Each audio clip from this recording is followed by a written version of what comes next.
you're into it, Nice. which is all that matters. I'm already sweating. So there we are, barricaded behind our door and windows, like most of us did, and we just started talking about, what the expansion of Supernatural and its universe would ever look like. We know there's been some attempts before, and we started talking. I was like, you know what? I think I'd really like to see, like, the throwback to how Mom and Dad got together. And then she was like, oh yeah, now you're talking my hero, 76, like, let's go.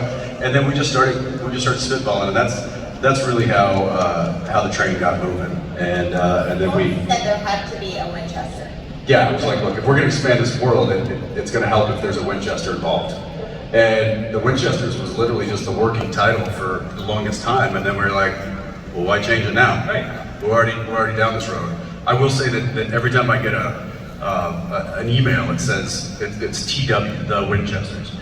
And it's funny because I have a friend of mine who has the same initials that I have in my phone as TW, and so I keep thinking that I'm getting an email from TW, my buddy. And which was funny because we eventually were going to need to cast the role of Samuel Campbell. And so I kept having this TW in my head, and I was like, well, I have an idea. What if we just make it TW? I'm on board with that. So I got a surprise for you guys. Introducing the guy playing her father, my grandfather, Samuel Campbell, Mr. Tom Welling. Are you kidding me?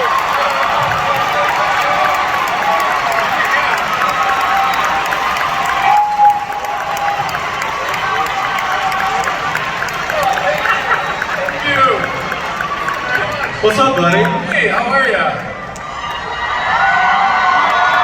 This is all Jensen's fault. I lost the bet, That's it. which is why I'm here. Don't lose that to me. I'll bring you up on stage and embarrass the shit out of you. We're really, really excited to have Tom. We knew we were going to need somebody to come in, and somebody with the power and the strength and the history, and obviously some of you may know that Tom and I go way back to a little show called Smallville. Coach, Coach.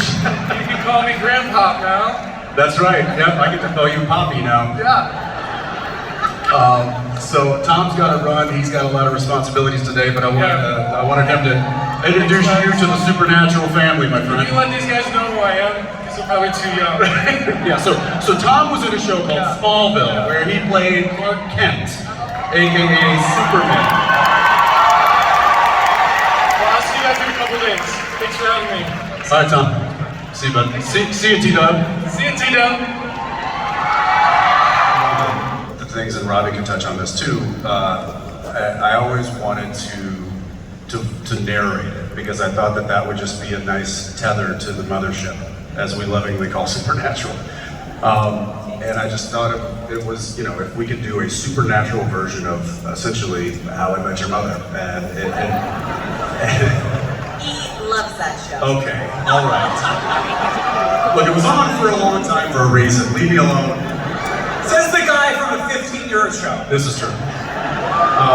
But listen, it did go through some different variations of a theme. I would say that it's pretty much, I mean, there's some new characters and so on and so forth, but they came to me with this idea that felt very, exciting. And it's all the bones right there. It really is, how can we tell this story from a slightly different perspective? And I signed up just for the chance to finally meet Jensen. And I just met him backstage. Right, yeah. He's so nice. It smells like baby Jesus, it's incredible.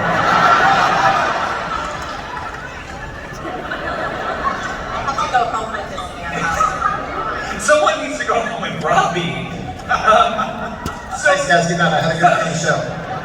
So Robbie, as kind of the overseer of all this, there are some concerns about maybe revisionist history or some things like, 15 years of mythology, what are you doing to us here? Like, we committed certain things to memory. I mean, honestly, when they asked about this, I asked the same question. It was terrifying, it was exciting, and then I was like, I can't wait to be at New York Comic Con and to answer this question. To just let you guys know, like, one of the first conversations that we had is, I know everybody here is obviously a Supernatural fan, but so are these two kids up here, and these two new kids too.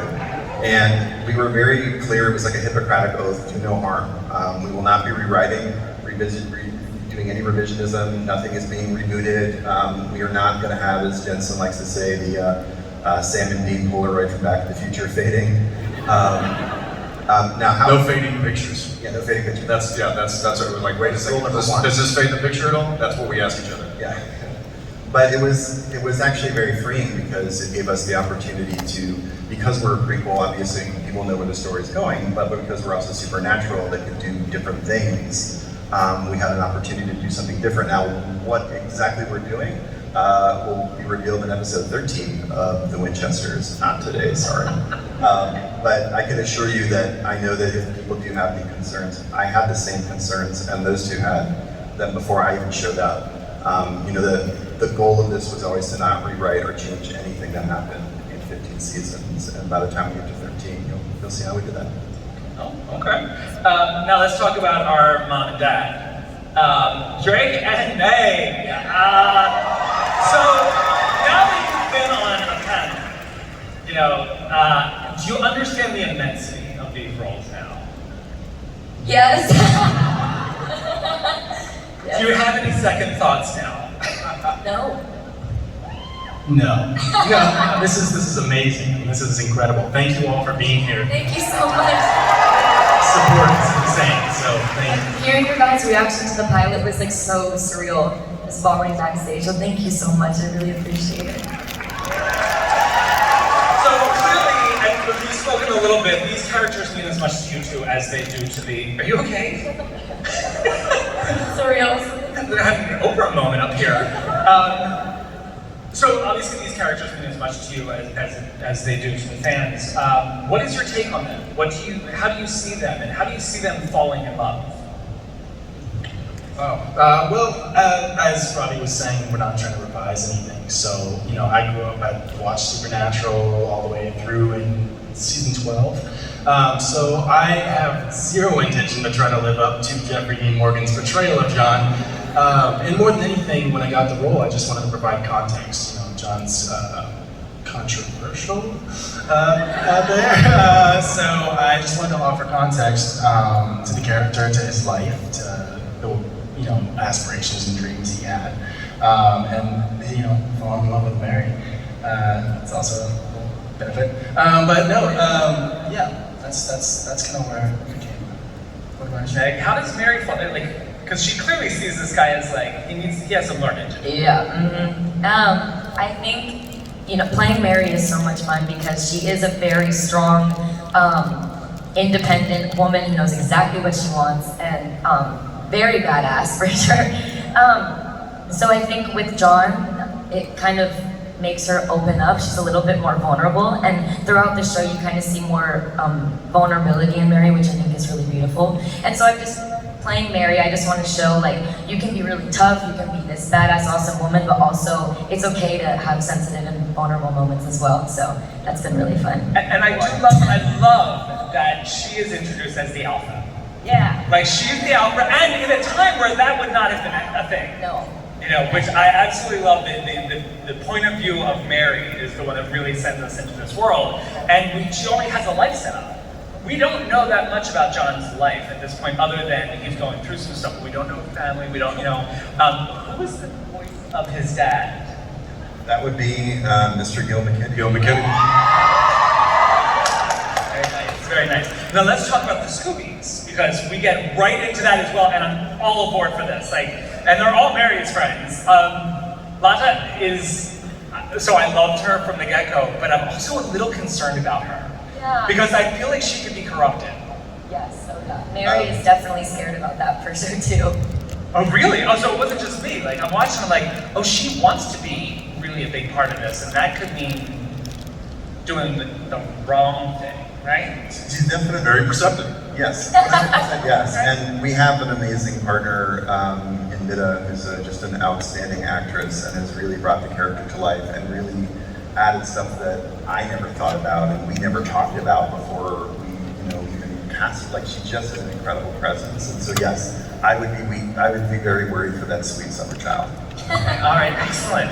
And now Ada, I trust that she's not just going to be your magical black character. right? This is somebody who's going to be very, very important. Yeah, I mean, we got extremely lucky with all of our cast, but Demetria has been an amazing partner in this as well, and that's somebody you should also worry about. You should worry about all of these characters because it's supernatural. Well, I'll kill them all. Like, so.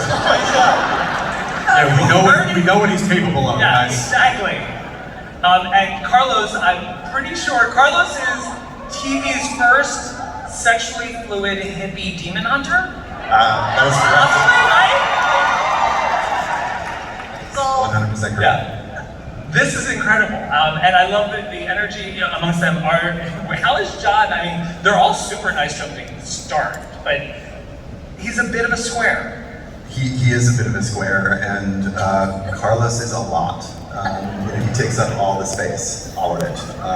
But again, that's another case where we have an incredible partner, and JoJo, who they are just again an incredible presence. That was extremely hard to cast, and I remember it was Daniil actually, because you get tapes and there's like names, and you're like, who are these people? And we had like a text chain, and you were like, you have to see JoJo, you have to see JoJo, you have to see JoJo. And then I saw JoJo and I was like, she's correct.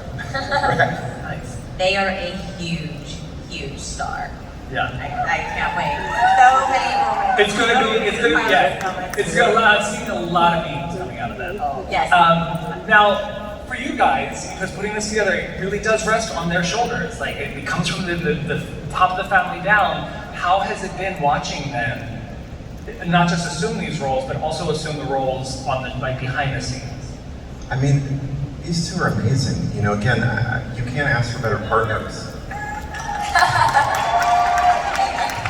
Like really, honestly, and everybody up here, and also our partners at the Studio Network, like this is one of those things where you're like, I can't believe we get to do.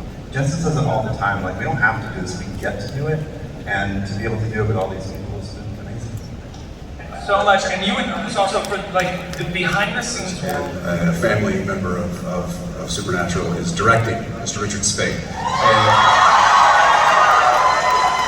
And I'm getting some insider, just so you know, I'm getting some insider trader information on what's going on set because I'm not there right now. I'm doing some other show, but I do have my ears open, and Spade's been giving me some updates, and the reviews are just glowing. In fact, he even specifically said some stuff that you were doing, Drake, on Friday night was just blowing him out of the water. And so I will say that yes, the Supernatural vibe is still being collectively curated by those that were there and know what it was originally, and that's important to all of us. So it's in the hands of those that love it the most. Correct. Yeah. Drake.